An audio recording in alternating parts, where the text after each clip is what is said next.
Hello student, स्वागत है आपका अपने इस नाइस मैथमेटिक्स चैनल में। मैं हूं जया सर और आज मैं मैट्रिक की जो परीक्षा चल रही है उसका आज 18 तारीख सेकेंड सिटिंग मैथमेटिक्स का आंसर की लेकर के आप सभी के बीच उपस्थित हूं।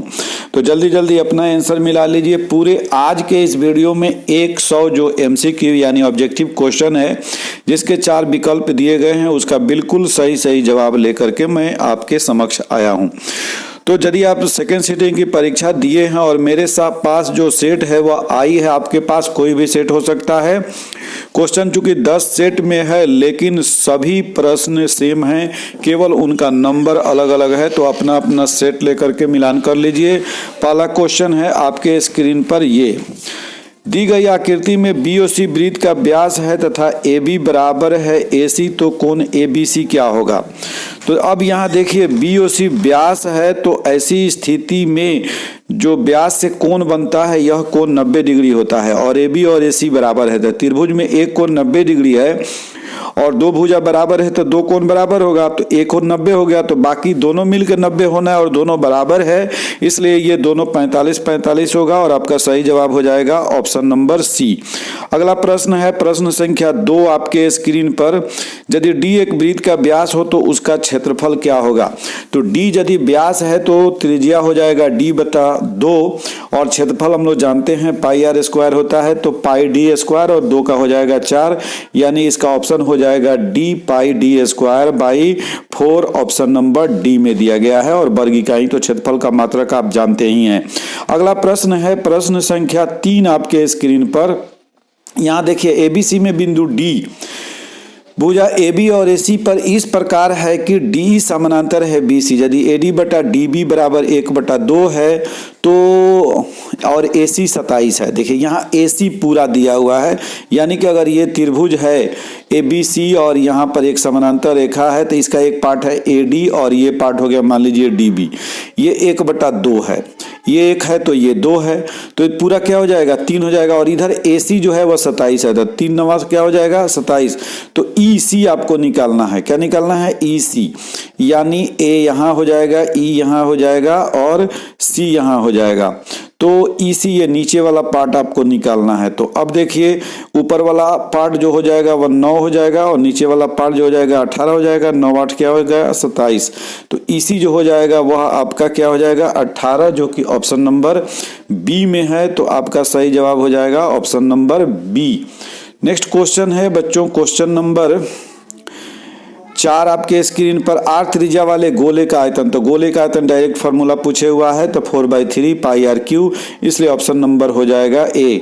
नेक्स्ट क्वेश्चन है क्वेश्चन नंबर 5 आपके स्क्रीन पर। 2 खंबे हैं और एक की ऊंचाई 13 मीटर है और दूसरे की ऊंचाई 7 मीटर है, तो दोनों का डिफरेंस हो गया 7 × 13 और दोनों के बीच की दूरी 8 है। तो आपको निकालना क्या है उनके सिरों के बीच की दूरी। तो सिरों के बीच की दूरी जब आप निकालेंगे तो क्या हो जाएगा 8 का स्क्वायर और 6 का स्क्वायर, 28 64 6 36 64 6, यानी कि उसका वर्गमूल निकालेंगे तो आ जाएगा 10, इसलिए ऑप्शन नंबर आपका हो जाएगा A। नेक्स्ट क्वेश्चन है क्वेश्चन नंबर 6 आपके स्क्रीन पर। ये माध्य X माध्यिका Y और बहुलक Z के बीच संबंध दिया हुआ है, तो इसका सही जवाब होगा x - z = 3x - y, यानी ऑप्शन नंबर हो जाएगा आपका A। तो प्यारे बच्चों आज के इस वीडियो में मैं पूरे 100 का 100 ऑब्जेक्टिव क्वेश्चन आपको बताने वाला हूं और ये आंसर बिल्कुल सही आपके लिए है, इसलिए अपना अपना क्वेश्चन से आंसर का मिलान कर लीजिए। और हाँ, यदि इस चैनल पे आप नए हैं या अभी तक आपने चैनल को सब्सक्राइब नहीं किया है तो फटाफट से चैनल को सब्सक्राइब करके बेल आइकॉन दबाना नहीं भूलिएगा, क्योंकि बेल आइकॉन आप दबा देते हैं तो जो भी वीडियो अपलोड किया जाता है उसका नोटिफिकेशन आपको तुरंत मिल जाता है। और वीडियो यदि अच्छा लगता है आप उसे लाइक कीजिए, अपने दोस्तों में शेयर कीजिए। शेयर तो कर ही दीजिए, चूंकि आज ही सब बच्चे परीक्षा दिए हैं और सब आंसर के लिए परेशान होंगे, तो उनको आंसर फटाफट यहाँ से मिल जाएगा और अपना अपना नंबर चेक कर लेंगे। तो आइए अब 7 नंबर सवाल देखते हैं। 16 का मिलान चिन्ह, तो आप जानते हैं 5-5 का पेयर बना दीजिए, 1 बच जा रहा है, इसलिए आपका ऑप्शन हो जाएगा B। तो चलिए आइए फटाफट क्वेश्चन नंबर 8 देखते हैं। यहाँ थीटा जो है वह क्या है 90 डिग्री से छोटा है और 0 से बड़ा, यानी एक्यूट एंगल है। और साइन थीटा = y है, तो कॉस थीटा का मान, तो कॉस थीटा बराबर होता है √1 - sin² थीटा, यानी √1 - y²। ऑप्शन हो जाएगा ऑप्शन नंबर C। 8 का आंसर हो जाएगा सी। नेक्स्ट क्वेश्चन है बच्चों क्वेश्चन नंबर 9 आपके स्क्रीन पर। किसका कथन है कि दो समान कोनिक त्रिभुजों में उनकी संगत भुजाओं का अनुपात सदैव समान रहता है? तो ये थेल्स का प्रमेय है, इसलिए यहाँ बी हो जाएगा। थेल्स यानी दो समरूप त्रिभुज हैं तो उनकी संगत भुजाओं का अनुपात जो है वह बराबर होता है थेल्स का। ये नेक्स्ट क्वेश्चन है क्वेश्चन नंबर 10। यदि एक वृत्त का परिधि 132 सेंटीमीटर है तो उसकी त्रिज्या क्या होगी? तो उसकी त्रिज्या होगी 21 सेंटीमीटर। दो वृत्त की परिधि यहाँ दिया हुआ है, देखिए ध्यान से देना है। 2 पाई आर, यहाँ क्या करेंगे, परिधि है तो 2 पाई आर बराबर कर देंगे 132। तो त्रिज्या आपको निकालना है तो 2 गुने 22/7 गुने आर बराबर हो जाएगा 132। तो आर बराबर हो जाएगा 132 में आप 7 से गुना करेंगे और नीचे 2 गुने क्या करेंगे 22 करेंगे। तो 2 से ये काटेंगे तो 6 हो जाएगा और फिर 2 छक 12 66 गुने क्या हो जाएगा आपका 7 और 22 3 66 3 गुने 7 यानी 21 आएगा। क्या आएगा आपका आंसर आएगा 21 यानी ऑप्शन नंबर डी हो जाएगा सही जवाब। नेक्स्ट क्वेश्चन है क्वेश्चन नंबर 11 आपके स्क्रीन पर। यहाँ एक समानांतर श्रेणी दिया हुआ है, कह रहा है इसका कौन सा पद ऋणात्मक होगा? देखिए -5 घटता जाएगा तो पहला पद 25 है, तो ये घटते घटते छठा पद 0 हो जाएगा। पहला ऋणात्मक पद जो है वह 7वां पद होगा, इसलिए सही जवाब होगा आपका बी। अगला प्रश्न है प्रश्न संख्या 12। निम्नलिखित में कौन सा समानांतर श्रेणी में नहीं है? तो देखिए पहला समानांतर श्रेणी में है, दूसरा भी है, छठा भी है। सी जो है ये डी नहीं भी है समानांतर श्रेणी में, सी नहीं है, इसलिए ऑप्शन नंबर आपका क्या हो जाएगा सी। अगला प्रश्न है प्रश्न संख्या 13। हम लोग फटाफट से समय को बर्बाद नहीं करें, फटाफट से आंसर को मिलान कर ले।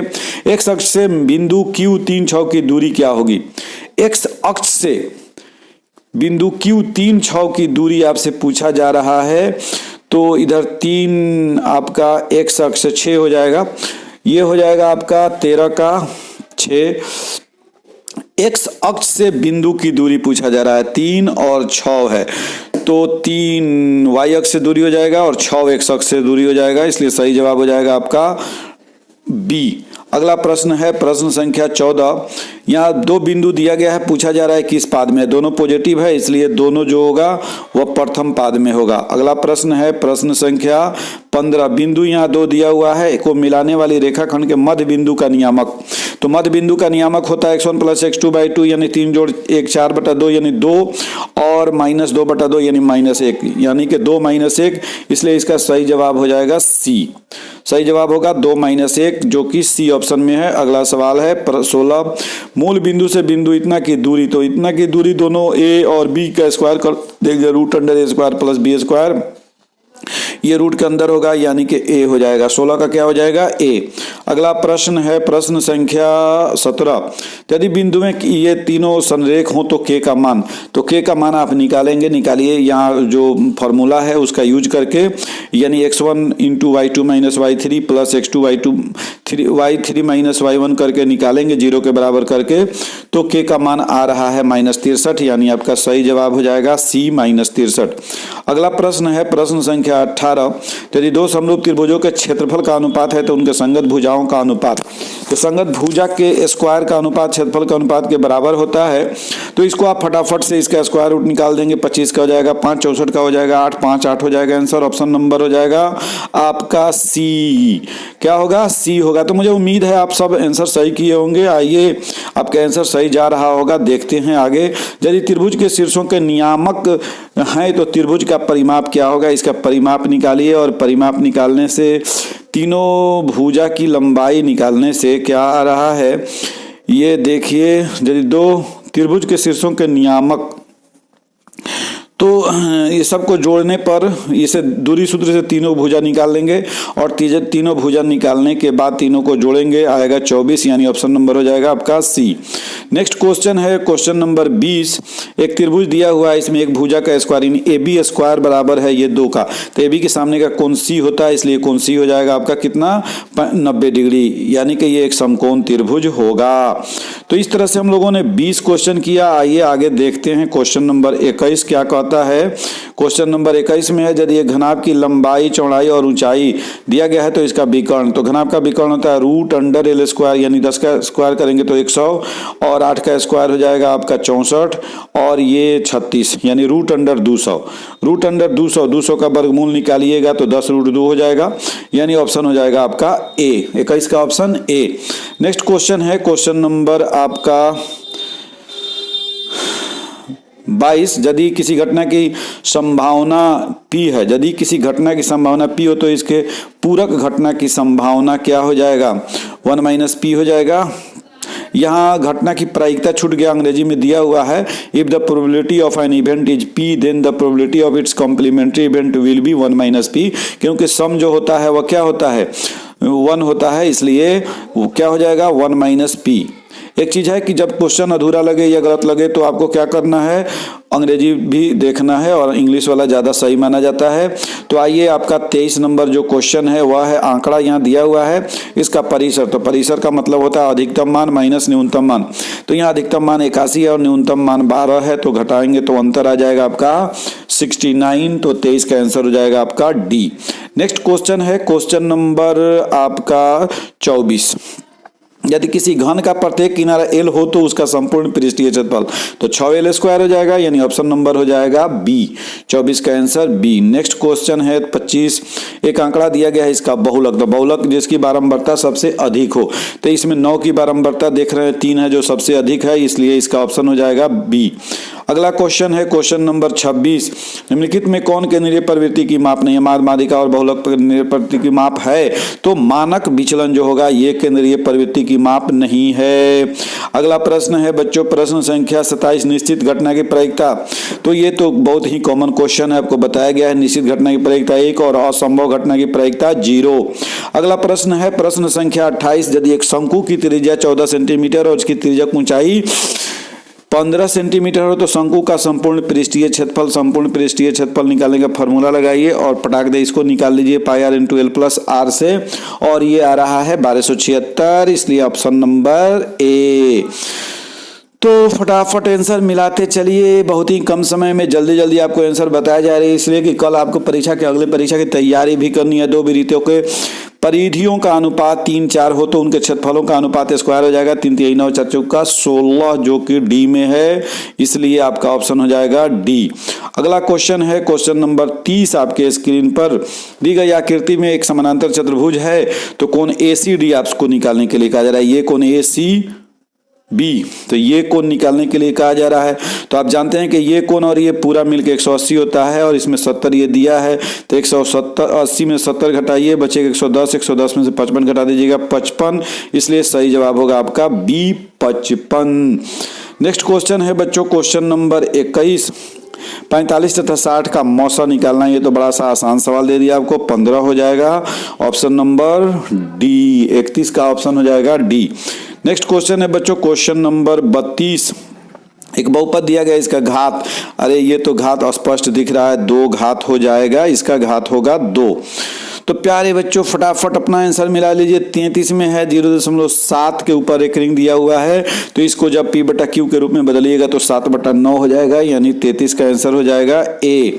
अगला सवाल है सवाल नंबर 34, यहाँ f1 का मान निकालना है, तो x के जगह पर आप 1 रखेंगे तो 1 - 5 + 2 यानी 2 2 4 1 5 - 5, ये हो जाएगा क्या 0, तो आंसर हो जाएगा आपका 34 का ए और बन जाएंगे आप हीरो। चलिए फटाफट नोट कीजिए, अपना आंसर मिलान कीजिए। 35 π/3, तो जब पाई पर अपरिमेय संख्या है तो π/3 भी अपरिमेय संख्या होगा, इसलिए ऑप्शन हो जाएगा बी। आइए 36 मिलान कीजिए, द्विघात बहुपद y² + 3y + 2 के शून्यकों का योग होता है -b/a, तो यहाँ -3/1 यानी -3, तो 36 का आंसर के लिए तैयार है, ये मारिए फटाक दे डी। नेक्स्ट क्वेश्चन है क्वेश्चन नंबर 37, आप देखिए ये तो बड़ा सा आसान सवाल आ गया, 8 का पावर 0 गुने 2 का पावर 0, अब 8 का पावर 0 1 होता है और 2 का पावर 0 भी 1 होता है, 1 गुना 1 क्या हो जाएगा 1 होगा, इसलिए 37 का आंसर हो जाएगा 1, यानी ऑप्शन नंबर बी। अरे बगल में ही इतना इजी क्वेश्चन 38 नंबर देखिए, इस ब्रैकेट को तोड़िएगा तो वाई स्क्वायर से वाई कैंसिल होगा और प्लस 3y हो जाएगा y square. Y plus 3y option D में दिख रहा है, इसलिए ऑप्शन नंबर डी मारिए और चलिए आगे बढ़िए। 39 यहाँ है, x और y के मान क्या होंगे, तो x और y का मान आप निकालिए, 0 आएगा। क्या आएगा? 0। x और y के मान क्या आ जाएंगे? 0। तो x का भी मान 0 और y का भी मान आ रहा है 0। चलिए नेक्स्ट 39 का डी, हाँ तो डी में नहीं ना है, असल में ये है बी में, x0 y0 बी में है, तो 39 का हो गया बी। नेक्स्ट क्वेश्चन है 40, इसका सार्वंतर तो घटाइएगा तो 2/4 आ रहा है, 5 में से 3 गया 2, 2/4 कट के हो जाएगा 1/2, यानी ऑप्शन नंबर सी।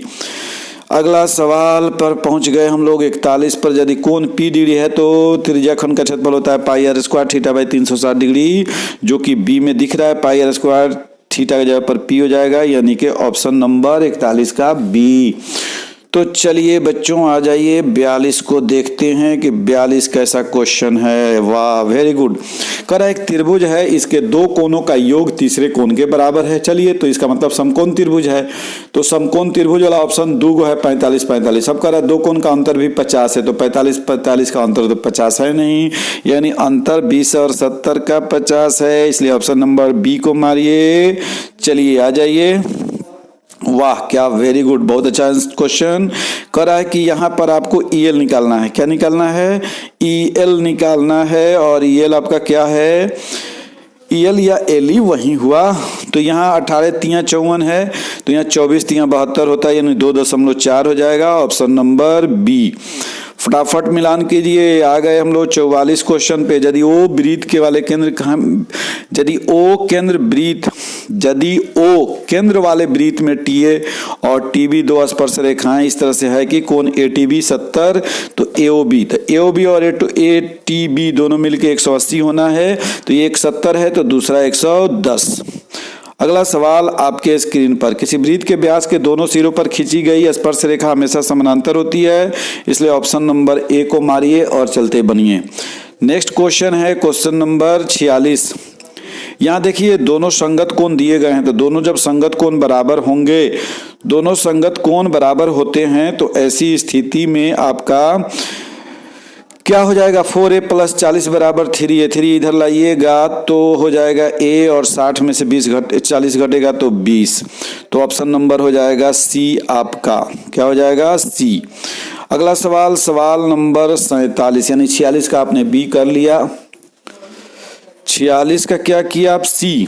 47 6 सेंटीमीटर त्रिज्या वाले वृत्त के केंद्र से 10 सेंटीमीटर दूर एक स्थित बिंदु से वृत्त पर खींची गई स्पर्श रेखा की लंबाई, तो 10 दाई 100 में से 36 घट गया, 64 बचा, उसका स्क्वायर रूट करेंगे 8 हो जाएगा, इसलिए आंसर हो जाएगा आपका बी।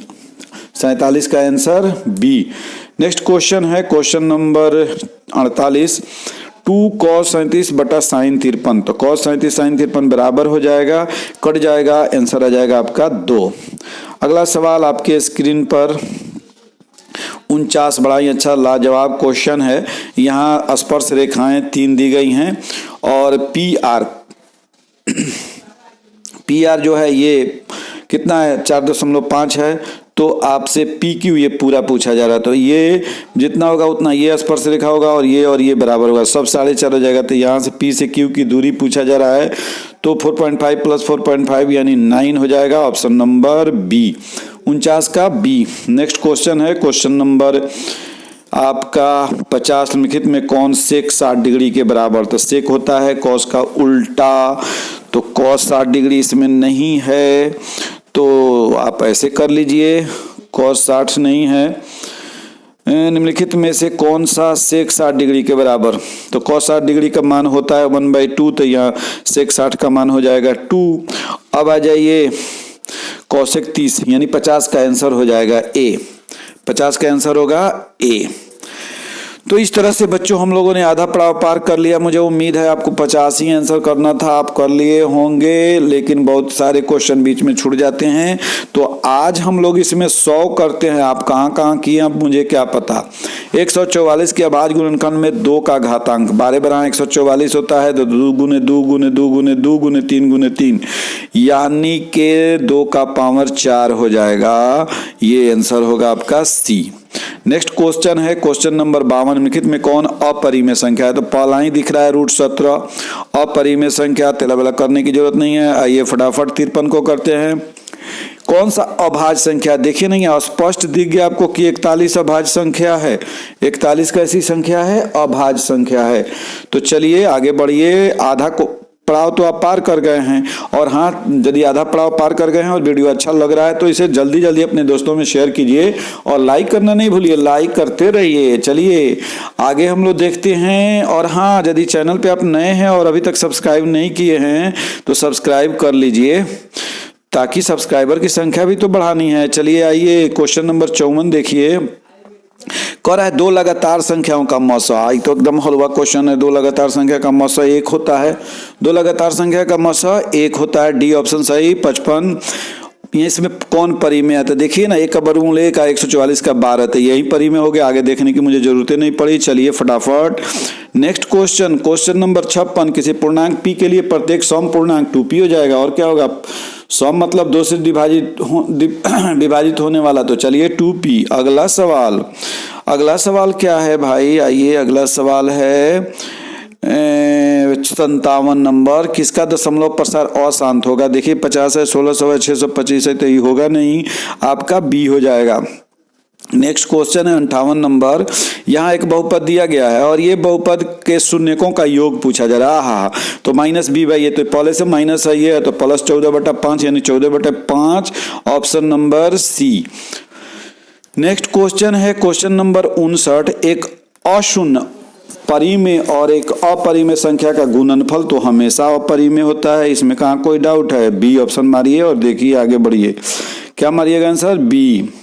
मारना क्या, आप तो मार लिए होंगे जरूर, बी ए लगाए होंगे। बहुपद x² -11 के शून्यक हैं। तो शून्यक क्या हो जाएगा? x² बराबर हो जाएगा 11, तो x बराबर हो जाएगा +-11, +-√11 होगा। तो ऑप्शन हो जाएगा डी। 60 का आंसर डी मारिए और आगे बढ़िए। नेक्स्ट क्वेश्चन है क्वेश्चन नंबर 61।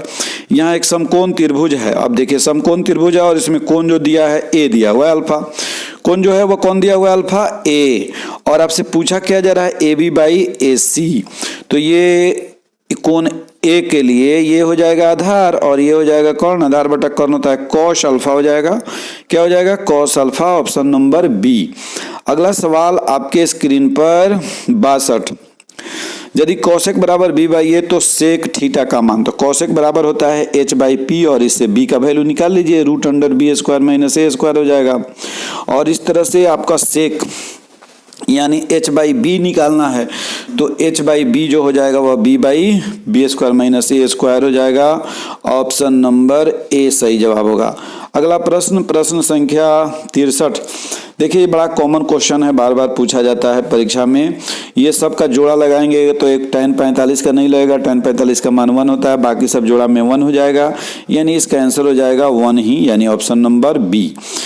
अगला सवाल 64 नंबर है। cos 90 - थीटा sin थीटा होता है, इसमें कहाँ कोई शक? बी। अगला सवाल है सवाल नंबर 65 आपके स्क्रीन पर। a 35 degree. अब देखिए a कितना भी हो, sin इंटू cosec 1 होता है, इसलिए सही जवाब हो जाएगा सी। अगला प्रश्न है प्रश्न संख्या 66। 3 थीटा = 90 डिग्री, तो थीटा बराबर हो जाएगा 30 डिग्री, तो cos 30 होता है √3/2, तो ये हो जाएगा ऑप्शन नंबर ए। तो अगला सवाल है सवाल नंबर 67। यदि एक वृत्त का क्षेत्रफल 154 cm² है तो इसकी परिधि, तो क्षेत्रफल πr² बराबर 154 करके r का वैल्यू निकाल लीजिए और परिधि होता है 2πr, तो 2πr निकालने पर आपका आ रहा है 44 सेंटीमीटर, इसलिए फटाक दे मारिए सी। नेक्स्ट क्वेश्चन है question number 68। sec theta plus tan theta और 1 - sin थीटा, तो sec को बदल दीजिए 1/cos में और tan को बदल दीजिए sin/cos में, तो 1 प्लस साइन 1 माइनस साइन मिलके 1 माइनस साइन स्क्वायर थीटा बराबर कॉस स्क्वायर थीटा, नीचे कॉस थीटा से वो कॉस थीटा कट जाएगा तो बचेगा कॉस थीटा, यानी ऑप्शन नंबर सी हो जाएगा। अगला सवाल, यदि एक स्तंभ की छाया की लंबाई एक √3 गुनी हो तो सूर्य का उन्नयन कोण 30 डिग्री होगा। क्या हो जाएगा? 30 डिग्री। अगला सवाल है सवाल नंबर 70, बड़ा कॉमन सवाल है ये। 70 में है 9 tan स्क्वायर ए माइनस 9 सेक स्क्वायर ए। तो यहाँ पे आप 9 कॉमन ले लेंगे तो 9 में अब यहाँ देखिए tan square alpha minus sec square alpha, तो sec square alpha minus tan alpha, तो यहाँ माइनस कॉमन लेंगे तो ये 1 हो जाएगा, यानी आपका बचेगा -9। क्या बचेगा? 70 का -9 आंसर हो जाएगा। नेक्स्ट क्वेश्चन है 71, निम्नलिखित में से किस द्विघात बहुपद के शून्यकों का योग -4 तथा गुणनफल -5 है। तो अब देखिए शून्यकों का योग -4, यानी इसमें क्या होना चाहिए? शून्यकों का योग होता है -b/a, तो माइनस यहाँ 4/1 ये हो जाएगा, डी ऑप्शन हो जाएगा, ऑप्शन नंबर डी। 71 का होगा डी। नेक्स्ट क्वेश्चन है क्वेश्चन नंबर आपका 72 आपके स्क्रीन पर। यदि बहुपद x square minus kx plus 8 के शून्यकों का योग 6 है तो k का मान होगा। तो k का मान आप निकालेंगे, बहुपद के शून्यकों का योग 6 है तो इस तरह से शून्यकों का योग होता है -b/a, तो माइनस माइनस प्लस k/1 बराबर 6, तो k बराबर क्या हो गया? 6 आ गया। तो ऑप्शन नंबर डी मारिए। नेक्स्ट क्वेश्चन है k के किस मान के लिए समीकरण संपाती रेखाएं प्रदर्शित करेंगे, रिप्रेजेंट द कोइंसाइड लाइन। तो इसमें क्या होता है? अनुपात तीनों बराबर होता है, तो यहाँ जो है संपाती होने के लिए तीनों का अनुपात बराबर, तो 3/6 यानी 1/2 आ गया, ये हो गया -1/-k यानी 1/k, तो k बराबर 2 हो जाएगा। k का वैल्यू क्या हो जाएगा? 2, ऑप्शन नंबर ए, 73 का ए। नेक्स्ट क्वेश्चन है 74, शून्यक 4, 7 वाले द्विघात बहुपद की संख्या होगी। अब देखिए शून्यक 4, 7 वाले द्विघात बहुपद, तो शून्यक अगर 4 और 7 दोनों लिया जाए तो एक ही द्विघात बहुपद होगा, जो कि ऑप्शन में है नहीं। और 4 और 7 अलग अलग किसी द्विघात बहुपद का शून्यक लिया जाए तो अनंत हो सकता है। तो ये क्वेश्चन जो है कंफ्यूजेबल है, चूंकि हम लोग जानते हैं द्विघातीय बहुपद की अधिकतम शून्यक 2 ही होता है, और अगर ये दोनों शून्यक 4 और 7 दिया रहता एंड करके तो वैसी स्थिति में एक बहुपद होता, लेकिन 4 अलग है 7 अलग है, तो ये अलग अलग बहुपद के शून्यक हो सकते हैं। तो इसमें संभावना बनती है डी की। वैसे यहाँ अगर एक रहता तो उसी को लिया जाता, तो ये क्वेश्चन थोड़ा सा आपको कंफ्यूज कर देगा। वैसे ऑप्शन इसके हिसाब से डी मारेंगे। अगला सवाल है 75, निम्नलिखित में से किस समीकरण का एक मूल 2 है। तो ऐसे सवालों में आप x की जगह पर 2 रखिए, अगर 0 आ जाता है तो वही मूल हो जाएगा, और नहीं तो गुणनखंड करके उसको निकाल लीजिए, निकाल के लिख दीजिए।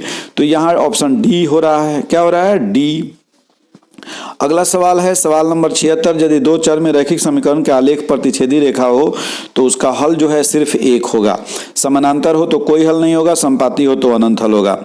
यदि समानांतर श्रेणी का सारांतर -2 है तथा nवां पद an बराबर हो तो a17 माइनस a13 का मान, तो यहाँ 4d आ जा रहा है, मतलब डिफरेंस करने पर 17 यानी कि 16d और 12d घटाएंगे तो 4d आएगा। तो 4d का मतलब हो गया 4 × -2 -8 आंसर आ जाएगा, ऑप्शन नंबर डी। अगला सवाल है सवाल नंबर 78, यदि समीकरण bx square plus ax plus c का मूल समान हो तो c का वैल्यू क्या होगा।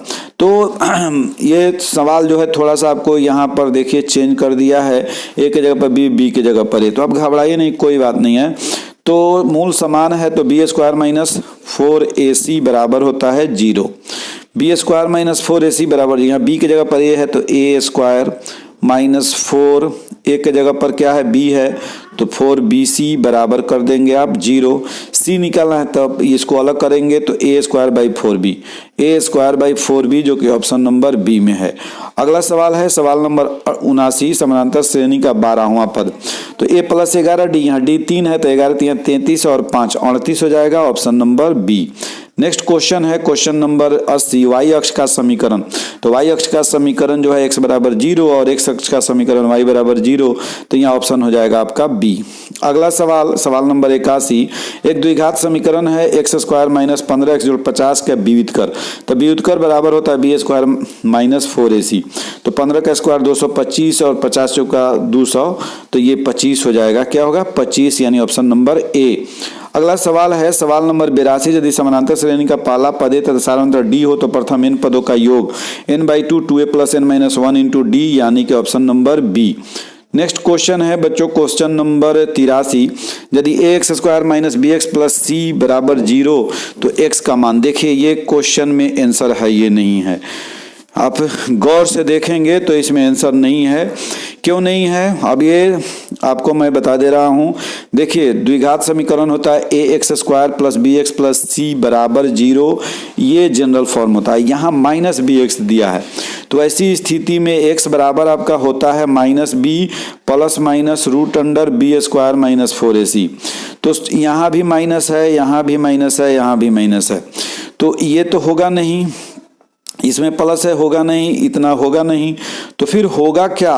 तो अगर यहाँ प्लस बी रहता ax square plus bx plus C बराबर 0, तो वैसी स्थिति में ऑप्शन डी होगा और ये क्वेश्चन में ही गड़बड़ी कहा जाएगा, क्योंकि इसके हिसाब से यहाँ प्लस होना चाहिए, लेकिन नहीं है, फिर भी आप डी मारेंगे। अगला सवाल देखिए सवाल नंबर 84 आपके स्क्रीन पर है कि यदि समानांतर श्रेणी का वां पद, देखिए यहाँ हिंदी में फिर एन छूटा हुआ है, अंग्रेजी में दिया हुआ है एनवां पद, ए एन टर्म्स, यहाँ दिया हुआ है एनवां पद, यानी कि nth term of an AP n बराबर 9 माइनस 5n, तो a7 यानी 7वां पद निकालना है।